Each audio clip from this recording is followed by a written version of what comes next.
நாதாய முனே காத பகவத் பக்தி சிந்தவே அப்படின்ட்டு நமக்கு பக்தி பிரபத்தி முக்கியம். எம்பெருமான் சொல்லுகிறான், கர்மயோகம் என்ன, ஞானம யோகம் என்ன, பக்தி யோகம் என்னன்னு சொல்கிறான். ஏன்னா நாதம் முக்கியம். நாதன்னா நாத சயூதஸ்யனா தலைவன் அர்த்தம். பிரதம கூட்டஸ்தர், த்விதீய கூட்டஸ்தர், திருத்தீய கூட்டஸ்தர் தான் நம்ம சொல்லுவோம். ஆழ்வார விட்டுட்டோமானால் இவர் தான் பிரதம கூட்டஸ்தர், ஆச்சாரியர். யோக திசையிலே ஆச்சாரியரானார் நாதமுனிகளுக்கு அப்படின்னு சொல்லச்சு அவர் பிரபன்ன ஜன கூட்டஸ்தராக பிரதம கூட்டஸ்தராக சொல்லுவோம். அதனால நம்ம சம்பிரதாயத்தில் ஸ்ரீமன் நாதமுனி, ஸ்ரீமத் யாமனமுனி, ஸ்ரீமத் ராமானுஜமுனி அப்படின்னு சொல்றதுனால பிரதம கூட்டஸ்தராக நாதமுனிகள் அவதாரம் செய்தார். இந்த நாதமுனிகள் நாளும் தொழுது எழுவோம் நமக்கார் நிகர் நானிலத்தேன்னு சுவாமி சாதிச்சார். சம்சாரே மறு காந்தாரே, 5 பூ 5 நிலம், குறிஞ்சி, முல்லை, நெய்தல், மருதம், பாறை அப்படின்னு சொன்ன இந்த சம்சாரே மருத அந்த பாலைவனத்தில் வாழ முடியாது. அதனால நானிலவும் தான் வாழ நான்மறைகள் தான் வாழ அப்படின்னு சொன்னார். இந்த நான்மறைகள் நன்கு வாழ வேண்டும் என்பதற்காகவே எம்பெருமானாலே ஒரு ஆச்சாரியனாக அவதாரம் செய்ய பெற்றவர் இந்த நாதமுனிகள். அனுராதான்னு பேர், உயர்ந்த நட்சத்திரம். வேதத்திலேயே இந்த அனுராதா நட்சத்திரம் ரொம்ப உயர்ந்தது. இந்த நட்சத்திரங்களுக்கு சில தசவித பொருத்தங்கள்லாம் பார்க்கலாம். சிரவணம், அனுராதா இந்த மாதிரி நட்சத்திரங்கள்லாம் இந்த நான் பார்க்க வேண்டாம், அப்படியே மனப்பொருத்தத்தாலே பண்ணிக்கலாம்ன்றது ஜோதிட சித்தாந்தமும் உண்டு. இருந்தாலும் இந்த ஆச்சாரியர்கள் நமக்கு என்ன செய்கிறார், ஞானத்தை கொடுக்கிறார். என்ன ஞானம்? பக்தி பிரபத்தி சொல்லுறார்.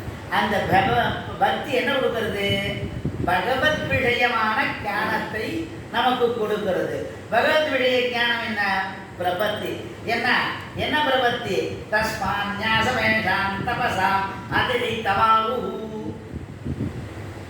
ஞாசமேஷாம் தபசாம் அதிரிக்தமாவு. தபஸ்ல எதிரான இந்த பிரபத்தி தான். அப்படிதான், இதுதான் உயர்ந்தது. இந்த மார்க்கத்தை நமக்கு காண்பித்தவர் பிரதமாச்சாரியர் நாதமுனிகள். அதனால்தான் நாதோபஜ்யம் பிரவருத்தம். பிரவருத்தம் முதலிலே ஆரம்பிக்கின்ற பக்தியை நமக்கு பிரபத்தி. பக்தின்னா என்ன? அந்த யோகம்ன்றது பக்தியை சொல்றது, பிரபத்தியை சொல்றது. நத்வா குருன் வனான் சர்வான் தியாத்வா நாராயணம் ஹிருதி நாதோ யோக ரகசியாக்கியம் முனி கிரந்தம் தனோதி. அவர் சொல்றாரு எல்லா குரும். ஏன்னா எங்கேயுமே ஆச்சாரியன் இல்லைன்னா பிரயோஜனமே இல்லை. ஆச்சரோதிக சாஸ்திரார்த்தான் ஆச்சாரிய ஸ்தாபயத்யபி ஸ்வயம் ஆச்சரத்தே யஸ்மாத் தஸ்மாத் ஆச்சாரிய உச்சதே. அதனால ஆச்சாரியன் இல்லைன்னா நமக்கு எதுவுமே சபலம் இல்லை. அதனால சுவாமி எழுதிச்சு யோகரகசியத்தில் சொல்லச்சு நத்வா குருன் வரான் சர்வான். அவர் எப்படி ஆச்சாரிய என்ன வரம் கொடுக்குறார்? நீ சௌக்கியமா இருக்கியாப்பா, உன்னுடைய யோகக்ஷேமம் இதாஸ்தியதா, உன்னுடைய யோகக்ஷேமம் எப்படி இருக்கு, நீ சௌகரியமா இருக்கியா, உன் பசங்கள்லாம் சௌக்கியமா இருக்காளா அப்படின்னு சொல்றார். ஆனால் சுவாமி சொல்ற சிஷ்யனிடத்திலே சிஷ்யன் கிரகத்துக்கு அடிக்கடி ஆச்சாரியன் செல்லக்கூடாது அப்படின்னு சொல்றார். ஏன்னா சிஷ்யனிடத்திலே கிரகத்துக்கு ஆச்சாரியன் சென்ற உடனே சம்பாவனை பண்ணணும். அந்த சம்பாவனம் பண்ணக்கூடிய தருணத்தில் அவன் இருக்கிறானா இல்லையா அப்படின்னு அவனுக்கு அந்த மாதிரி சங்கடத்தை நாம் ஏற்படுத்த கூடாது அப்படின்னு கிருபாலு தயாலு கருணாலு ரூபமா ஆச்சாரியன் அங்கே இருந்து அவன் அனாவசியமா சிஷ்யன் கிரகத்துக்கு ஆச்சாரியன் செல்லக்கூடிய ஒரு எண்ணமா இருக்கும். அந்த மாதிரி நமக்கு பக்தியும் பிரபத்தியும் நமக்கு அருளக்கூடியவர்கள் ஆச்சாரியர். அதனால்தான் சுவாமி நாதோபஜ்யம் பிரவருத்தம்னு போட்டார். அதனால்தான் நட்வான் வரான். எதனால? யார அமாப்பியகில லோகானாம் குரு நாராயண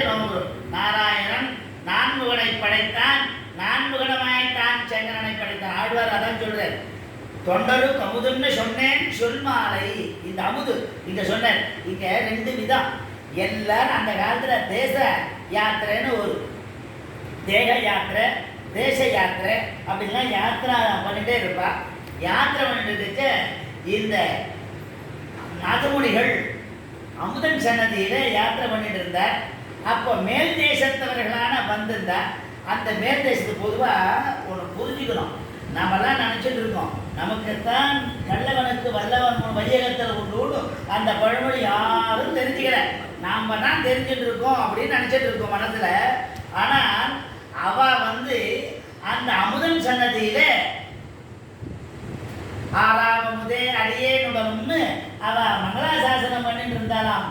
பாட்டு அந்த பாட்டு இது என்ன புதுசா இருக்கேன், இது என்ன புதுசா இருக்கேன்னு சுவாமிக்கு சந்தேகம். இதெல்லாம் ஒரு கர்நாகர்ணிக பரம்பரை. இது உண்மை. பெரியார் சொல்லுதான், மேலையார் செய்வனர்கள் வேண்டுவன கேட்டேன்னு ஆண்டார். அந்த மாதிரி அங்க அவ யாத்திரைக்கு வந்திருக்கச்சே. இப்போ ஒரு திவ்ய தேசத்துல சொல்றோம். திவ்ய தேசத்துல எம்பெருமான் ஆழ்வார் காலம் மங்களாசாசனம் பண்ணப்பட்டான்னா அதுக்கு முன்ன இருக்கிறவா அங்க பிரதீட்சை பண்ணவே தானே இவர் மங்களாசாசனம் பண்ணா. அதனால அதுக்கு முன்ன பெரியவர்கள்லாம் அந்த எம்பெருமானுக்கு பரமன் படைத்த பணிவகையை தொண்டு செய்து அவனுக்கு அமுது செய்வித்து அவனுக்கு அவனுடைய அடிமையே அப்படின்னு இருந்தவர்கள்லாம் உண்டோடு ஆழ்வார்கள் என்ன அந்த திவிதேசங்கள்லாம் அங்கே இருக்கவே நமக்கு பெரியவாரெல்லாம் இருக்கவே தானே இவர் மங்களாசாசனம் பண்ணார். ஆகினால அந்த மாதிரி இந்த நாதமணி காலத்தில் அங்கே இருக்கிற வாழ்கின்ற அந்தணர்கள் இங்க மங்களாசாசனம் செய்கின்ற பொழுது அப்ப ஆறாவமுதே அடியேனுடனும் இந்த பாசுரத்தை சேவிக்கும் பொழுது இன்னும் அதிசயமா இருக்கு. ஆறாவமுதே அந்த மாதிரி அந்த அதுலேருந்து இந்த அந்த எபெருமானுக்கு திராவிட ஸ்ருதி தரிசகன் இருக்கு.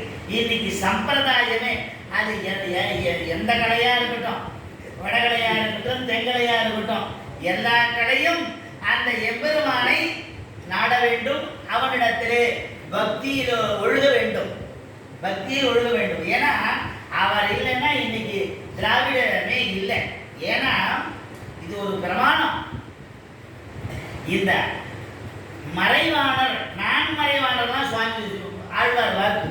அந்த மாதிரி இந்த மறைனா மறைத்திருக்க அந்த விஷயத்தை ஸ்ருதி சாகரத்தை நமக்கு தெளிவாக தெரிவித்தவர்கள் ஆழ்வார்கள். ஆகியினாலே அதுதான் உபய சிம்மாசனம்னு பேச்சு. உபயம்னா 2ன்னு அர்த்தம். உபயே தேவ மனுஷியான்னு அர்த்தம். எம்பெருமானுக்கு சமர்ப்பணம் பண்ணி பாகவதாருக்கு அர்ப்பணம் பண்றது தான் உபயம்னு அர்த்தம். இந்த இடத்துல உபயம்னா 2. வடமொழி என்ன தென்மொழி என்ன, 2 கலைன்னா ஞானம்னு அர்த்தம். 2 ஞானத்தையும் 2 வேதத்தையும் நன்கு தெரியாத மரநிலங்கள் தெரிய ஓதி நிற்பாங்க. நிலம் மரநிலம் தெரியாத மரநிலங்கள். அப்ப நாம் தெரிந்து கொண்டு அப்பனா என்னன்னா அந்த தெரியாத மரநிலக்கெதிர்வ 4 வேதங்கள்ல சொன்ன விஷயத்தை நமக்கு தெரிய வைத்தவர்கள் ஆழ்வார்கள். அதனால உண்ணும் சோறும் பருவ நீரும் தின்னும் வெற்றிலையும் எல்லாம் கண்ணன் என்ற தத்துவத்தை போக்கியம் போக்தா பிரேரிதா அசையும் பொருள் அசையா பொருள் இதை 2ம் இயக்கக்கூடிய எம்பெருமான் என்ற தத்துவத்தை நமக்கு தெரிவித்தவர்கள் ஆழ்வார்கள். அந்த விஷயத்தை நமக்கு நாதமுனிகள் முதலிலே தெரிவித்தார். அதுதான் நாதோபையம் பிரவருத்தம் ஆரம்பிச்சார். அதனால யோகவதோ பரமதோ தத்ர பக்தி பிரவர்த்தன அபிதௌன வேர். அந்த யோகம் அப்படின்னா பக்தியும் பிரபத்தியும். அதனால்தான் இந்த பக்தி யோகத்தையும் பிரபத்தி யோகத்தையும் நமக்கு தெரிவித்தவர்கள் ஆச்சாரியர்கள். அந்த ஆச்சாரியர்களே முதலிலே நமக்கு அறிவித்தவர் சுவாமி நாதமுனிகள். அதனால்தான் நாதோபக்கியம் நாதேன முனிநாதேன. அதனால்தான் அவர் என்ன சொன்னார், நமோ சிந்தியா புதாக்கிலிட்ட ஞான வைராக்கிய ராசையேன்னு கூட்டம். பக்தி சிந்தவேன்னு போட்டார். பக்தி கடல், ஞான கடல், எத்விட பகவத் விடயம். ஏன்னா இதுதான் அந்த மறைத்து இருந்த ஒரு தத்துவத்தை நமக்கு தெளிவாக தெவிட்டாத இன்னமுதமாக நமக்கு தெரிவித்தது இந்த திவ்ய பிரபந்தம். இந்த திவ்ய பிரபந்தத்தை நமக்கு தெளிவாக காட்டினவர்கள் ஆழ்வார்கள், அதை நமக்கு தெரிவித்தவர்கள் ஆச்சாரியர்கள். அதிலே முதன்மையானவர் நாதமுனிகள். அதனால இந்த பக்தியும் பிரபத்தியும் தெரிவித்தார்கள். ஆகினால நாம் எப்பொழுதும் சதா சர்வகாலமும்